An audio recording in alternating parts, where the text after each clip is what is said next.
समग्र बेसिक शिक्षा YouTube channel पर आपका स्वागत है। हमारा इतिहास और नागरिक जीवन कक्षा 6 के अध्याय 1 का आज हम अध्ययन करेंगे।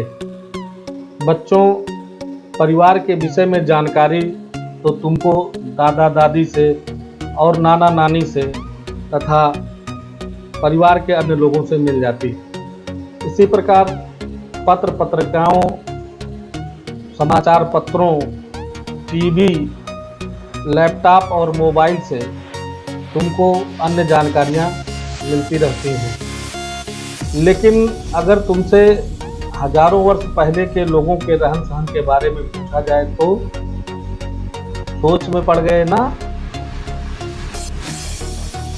हजारों वर्ष पहले के लोगों के विषय में जानने के लिए हमें इतिहास का अध्ययन करना पड़ेगा। इतिहासकार बीते हुए समय से प्राप्त जानकारी और प्रमाण के आधार पर हमें इतिहास की जानकारी देते हैं। हम यह कह सकते हैं कि इतिहास बीते हुए समय और उस समय के लोगों को समझने तथा जानने का एक साधन है। इतिहासकार कब क्या हुआ था, कैसे पता लगाते हैं, आइए इसके बारे में जानते हैं। प्राचीन काल में एक ऐसा युग था जब लोग लिखना नहीं जानते थे। उस समय उनके जीवन के विषय में जानकारी हमें उनके द्वारा छोड़ी गई वस्तुओं जैसे मिट्टी के बर्तन, खिलौने, हथियारों तथा औजारों द्वारा मिलती है। प्रायः इन वस्तुओं को पुरातत्ववेत्ता जमीन के अंदर से खोदकर प्राप्त करते हैं। ये वस्तुएं ऐतिहासिक जानकारी के लिए अत्यंत महत्वपूर्ण होती हैं। उपलब्ध सामग्री के आधार पर इतिहासकारों ने अतीत को 3 भागों में बांटा है। वह समय जिसके लिए कोई भी लिखित सामग्री उपलब्ध नहीं है प्राग ऐतिहासिक काल कहलाता है। वह समय जिससे संबंधित लिखित साक्ष्य तो प्राप्त हैं किंतु उसे पढ़ा नहीं जा सकता, उसे आद्य ऐतिहासिक काल कहते हैं। इसी प्रकार जिस काल या समय के विषय में लिखित सामग्री से जानकारी मिलती है एवं उसे पढ़ा भी जा सकता है, ऐसे समय को ऐतिहासिक काल कहते हैं। पुरातत्व। प्राचीन काल में मानव द्वारा प्रयोग में लाई गई वस्तुओं, निर्मित मंदिरों, भवनों एवं इमारतों के अवशेष का अध्ययन पुरातत्व कहलाता है।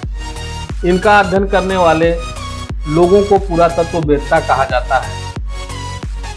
स्क्रीन पर तुम्हें ऊपर भारत के प्रसिद्ध पुरातत्ववेत्ता राय बहादुर दयाराम साहनी तथा नीचे की ओर राखाल दास बनर्जी का चित्र दिखाई पड़ रहा है।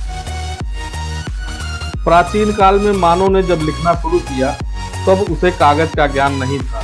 वह अपने लेखों को ताड़पत्रों, भोजपत्रों और ताम्रपत्रों पर लिखता था।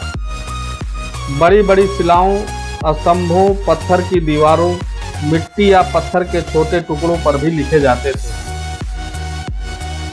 ताड़पत्र, ताड़ का पेड़ तो तुम जानते ही होंगे, उनके पत्तों को सुखा करके उस पर प्राचीन काल में लिखा जाता था। जब तक कागज का ज्ञान नहीं था लोग भोजपत्र पर लिखते थे।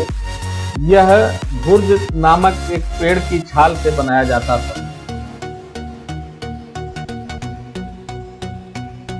ताम्रपत्र, तांबे के पतले एवं चपटे टुकड़े पर लेखन कार्य होता था जिसको ताम्रपत्र कहा जाता था।